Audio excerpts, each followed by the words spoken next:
Linux Bangla টিউটোরিয়ালে স্বাগতম। শুরুতেই যে জিনিসটি নিয়ে কথা বলবো সেটা হলো লিনাক্সের এই কোর্সটা আসলে কাদের জন্য প্রযোজ্য। আমি কি এই কোর্সটি করতে পারি? এটা কি আমার পক্ষে খুব কঠিন? এই কোর্স থেকে আমরা কি শিখতে পারবো এবং কতখানি শিখতে পারবো? আমাদের এই কোর্সটি তাদের জন্য তৈরি করা হয়েছে যারা ওপেন সোর্স আইটি সলিউশনে পারদর্শী হতে চান। যে কেউ এই কোর্স করে উপকৃত হতে পারবেন, বিশেষ করে যারা আইটি দুনিয়াতে নিজেদের অবস্থান পাকাপোক্ত করতে চান, অথবা কেউ শখের বশেও এই কোর্সটি করতে পারবেন। কেননা যে লিনাক্স নিয়ে আমরা এই কোর্সটি শুরু করতে যাচ্ছি, এই লিনাক্সের জনক লিনাস টরভালস, সে নিজেও শখের বশেই এই অপারেটিং সিস্টেমটি তৈরি করেছিল। সব বুঝতেই পারছেন আমাদের জীবনে শখ করে কোনো কিছু করার গুরুত্বটা কত বেশি। এখন হয়তো বলতে পারেন, এটা তো অনেক কঠিন একটা কোর্স, এটাকে আমি করতে পারবো? কিভাবে এটা আমাদের জীবনে শখে পরিণত হবে? তাহলে নিজেকে দুটি প্রশ্ন করুন। আপনি কি প্রবলেম সলভার? আপনি কি প্রবলেম সলভ করে আনন্দিত হন? যদি তাই হয়, তাহলে আপনার জন্য এটাকে শখে পরিণত করা খুবই সহজ। কেননা লিনাক্স এক্সপার্ট মানেই হলো সলিউশন মেকার। আর আমরা এই কোর্সটাকে এমনভাবে তৈরি করেছি যাতে একজন শিক্ষার্থী অতি সহজে লিনাক্স বেসিক থেকে শুরু করে এক্সপার্ট লেভেল পর্যন্ত শিখতে পারে। এই কোর্সটাকে ডিজাইন করা হয়েছে Red Hat Linux certified engineering কোর্সকে অনুসরণ করে। টোটাল কোর্স হচ্ছে 120 ঘন্টা। এই কোর্সে যা যা থাকছে তার ডেসক্রিপশন বক্সে ডিটেইল দেওয়া হয়েছে। সংক্ষেপে বলতে গেলে Linux fundamental, basic operating tools, enterprise system administrative tools, data server, email automation system, network security system, web server, FTP server, NFS server, samba server, open ERP solution and more. সর্বোপরি এই course শেষে আপনাকে আর কোনো টিচারের কাছে যেতে হবে না। আপনি সবকিছু নিজে নিজেই করতে পারবেন। আইটি জগতে যে কোনো ওপেন সোর্স সলিউশন আপনি নিজে নিজেই তৈরি করতে পারবেন। আর এই সকল প্রবলেম সলভ করতে এবং প্রফেশনাল হতে হলে আমাদের যা শিখতে হবে তা হলো আমাদের ইমাজিনেশন পাওয়ার বাড়াতে হবে। The packet is now launched onto your local area network, or LAN. This network is used to connect all the local computers, routers, printers, etc. for information exchange within the physical walls of the building. The LAN is a pretty uncontrolled place and, unfortunately, accidents can happen. কেননা আমাদের black বক্সের মাঝে কাজ করতে হবে, আমাদের logical চিন্তা করার সক্ষমতা বাড়াতে হবে, আমাদের স্থির হওয়া জানতে হবে। আপনি যেন মেশিনের সঙ্গে কথা বলছেন অথবা প্রোগ্রামের সাথে, যে প্রোগ্রাম লেখা হয়েছে অনেক বছর আগে। সবই আপনার ব্রেনের খেলা। আপনি যত বেশি আপনার ব্রেন স্থির রাখতে পারবেন, যত বেশি ইমাজিনেশন পাওয়ার বাড়াতে পারবেন, আপনি তত দ্রুত প্রবলেম সলভ করতে পারবেন। আর এই সকল প্রবলেম সলভ করতে আপনাকে লিনাক্স অপারেটিং সিস্টেম ভালোভাবে জানতে হবে। অপারেটিং সিস্টেম হলো মাদারশিপ। এখানে সব অ্যাপ্লিকেশনগুলো এক একটি সার্ভিস সেন্টার। তাই প্রয়োজনীয় সবগুলো সার্ভিস ডিপ্লয় করতে আমাদের অপারেটিং সিস্টেমের বেসিক সব কিছুই জানতে হবে। আমাদের অতি ধৈর্যের সাথে আস্তে আস্তে করে এগোতে হবে। আপনি যদি ধৈর্য ধরে প্রথম 25 ঘন্টা ক্লাস আমাদের ইনস্ট্রাকশন ফলো করতে পারেন, আপনাকে আর পিছনে ফিরে তাকাতে হবে না। আপনাকে যা যা করতে হবে তাহলে প্রতিটা ক্লাস শেষে নোট করতে হবে, যেন আপনি অন্য কাউকে শেখাতে পারেন। আর এটাই হলো লিনাক্স শেখার সিক্রেট। এবার আর কথা না বাড়িয়ে ক্লাসে ফিরে আসি। প্রথমেই আমরা জেনে নিই লিনাক্সের ধারণা এবং সংক্ষিপ্ত ইতিহাস। 1969 সালে কম্পিউটার বিজ্ঞানী কেন থমসন এবং ডেনিস রিচি এর নেতৃত্বে একটি দল ইউনিক্সের প্রথম সংস্করণটি PDP-7 মিনি কম্পিউটারের জন্য তৈরি করেছিলেন। এই ওএসটি তখন শুধু মেইন ফ্রেম এবং মিনি কম্পিউটারের জন্য ব্যবহার করা হতো। এটাকে ইমপ্রুভ বা ডেভেলপ করার জন্য পরবর্তীতে 1984 সালে GNU এবং free software foundation open source version Unix utility এবং GPL বা জেনারেল পাবলিক লাইসেন্স উদ্বোধন করে। সহজ কথায় বলতে গেলে তারা ইউনিক্সের অ্যাপ্লিকেশন ডেভেলপ করে, যে অ্যাপ্লিকেশনগুলো অনেক পাওয়ারফুল এবং সিকিউর ছিল এবং এগুলো সম্পূর্ণ ফ্রি ছিল। কিন্তু প্রবলেম ছিল এগুলো ডেস্কটপ বা পার্সোনাল কম্পিউটারে ইউজ করা যেত না। 1991 সালে লিনাস টরভালস শখের বশে একটি ওপেন সোর্স কার্নেল তৈরি করে, যা GNU-এর ইউটিলিটি বা অ্যাপ্লিকেশনগুলোকে সাপোর্ট করত, যেটা অনেকটা ইউনিক্স কার্নেলের মতোই ছিল, যার নাম দেওয়া হলো লিনাক্স কার্নেল। আর আজকের দিনে এই Linux kernel plus GNU utility equal to সম্পূর্ণ ওপেন সোর্স ইউনিক্সের মতো অপারেটিং সিস্টেম যেটাকে আমরা Haha, লিনাক্স বলছি। Linux kernel, Linux এখন প্রশ্ন kernel. জাগতে পারে, I know মার্কেটে it. কতগুলো Haha, Linux I distributor know আছে it. এবং কোন Linux ডিস্ট্রিবিউটর ভালো। kernel. যতদূর জানা যায় 300 এর বেশি লিনাক্স ডিস্ট্রিবিউটর মার্কেটে সক্রিয় আছে। এর মধ্যে বিশেষ কয়েকটি যেমন Debian, Red Hat, Arch, SUSE, HP, Mandriva এবং ইউনিক্স অপারেটিং সিস্টেম হচ্ছে FreeBSD, Sun, IBM, HP, SCO open server. এবার আমরা লিনাক্স ইনস্টল করব। ইনস্টলেশনের জন্য আমরা কালি লিনাক্স বাছাই করেছি। কালি লিনাক্স হলো ডেবিয়ান বেস লিনাক্স। আপনিও ইচ্ছা করলে আপনার নামে লিনাক্স তৈরি করতে পারবেন জিপিএল লাইসেন্সের আন্ডারে। দুইটি পপুলার লিনাক্স ডিস্ট্রিবিউটর হলো রেড হ্যাট বেস লিনাক্স এবং ডেবিয়ান বেস লিনাক্স। আরপিএম হলো রেড হ্যাট প্যাকেজ ম্যানেজার, যা রেড হ্যাট দ্বারা পরিচালিত। আর এই প্যাকেজ ইউজ করে অনেকেই তাদের নিজেদের ভার্সনের লিনাক্স তৈরি করেছে, যেমন HP Linux, SUSE Linux, CentOS, Fedora community base Linux ইত্যাদি।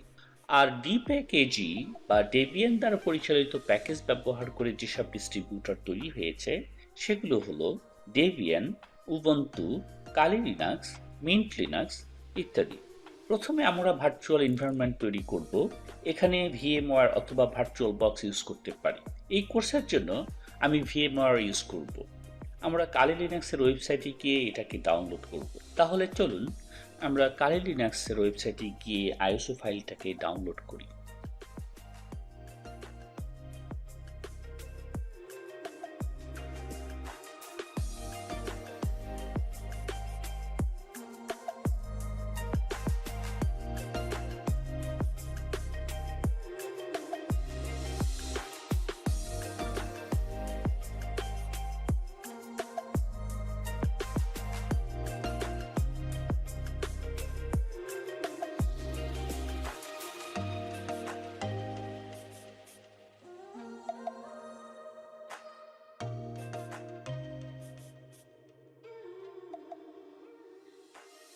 এবার একটি ভার্চুয়াল মেশিন তৈরি করব।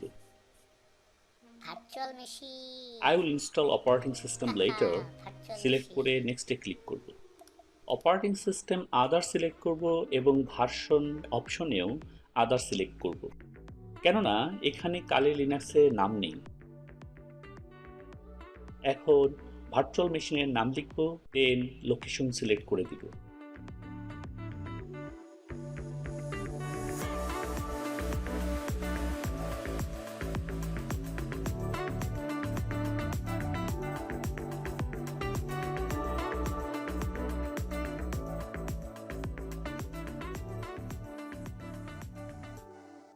স্পেস 20 জিবি অ্যাসাইন করে দিব।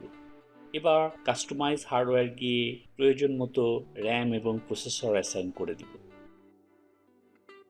অন্য হার্ডওয়্যার ডিফল্ট যে ভ্যালু আছে তেমনই রেখে দিব।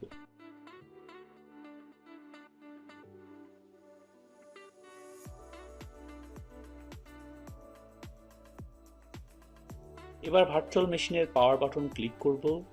Are you crazy? Stop, stop. Stop, stop. আমরা বুট সিকোয়েন্সে আইএসও ফাইল অ্যাসাইন করতে ভুলে গেছি। এরকম অনেক ভুলই হবে আমাদের, কখনো আপসেট হবেন না। চলুন ওটাকে অ্যাসাইন করে দিয়ে আসি।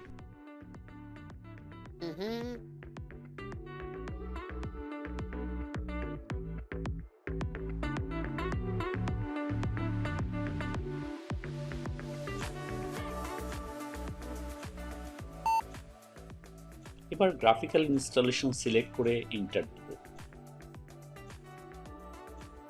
কিছু ওয়ার্নিং মেসেজ আসতে পারে, এটাতে আপসেট হবার কিছু নেই। এবার select language, then select country.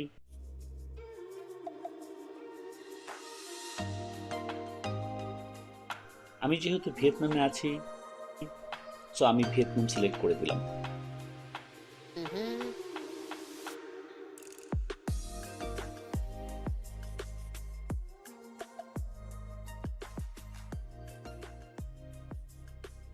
এবার হোস্ট নেম দিয়ে দিব, দেন ডোমেইন নেম। আপনারা আপনাদের পছন্দ মতো এই নামগুলি দিয়ে দিবেন। এবার পুরো নাম দিয়ে দিলাম নতুন একটা ইউজারের জন্য। দেন লগইন ইউজার নেম আমি ডিফল্টটাই রেখে দিলাম। এবার পাসওয়ার্ড দিয়ে দিলাম।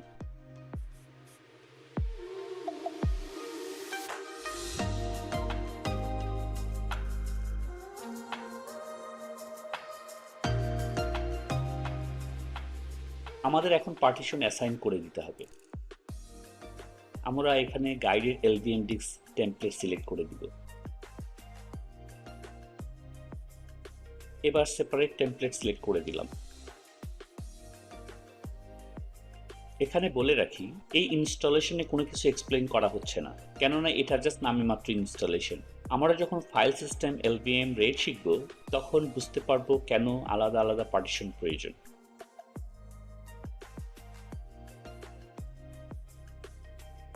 এখানে জিনোম কেডিই প্লাজমা হচ্ছে ডেস্কটপ এনভায়রনমেন্ট। আমি জিনোম সিলেক্ট করে দিলাম।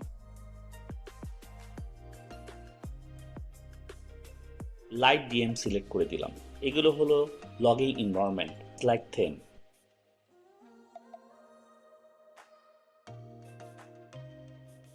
গ্রাফ সিলেকশনে ইয়েস করে দিলাম। আমরা গ্রাফ নিয়ে পরে আলোচনা করব। এখানে বুট লোডার কোন ডিভাইস থেকে ইনস্টল হবে তা সিলেক্ট করে দিব।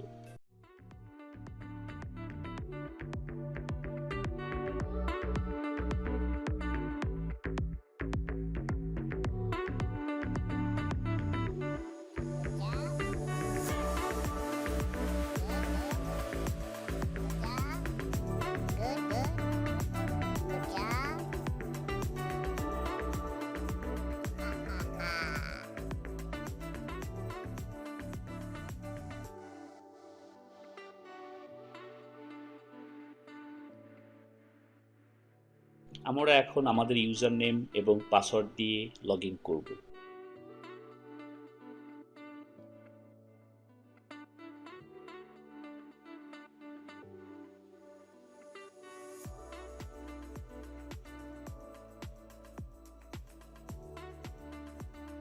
আমাদের ইনস্টলেশন শেষ। আমরা এখন পরবর্তী চ্যাপ্টার লিনাক্স প্রিন্সিপাল শিখব।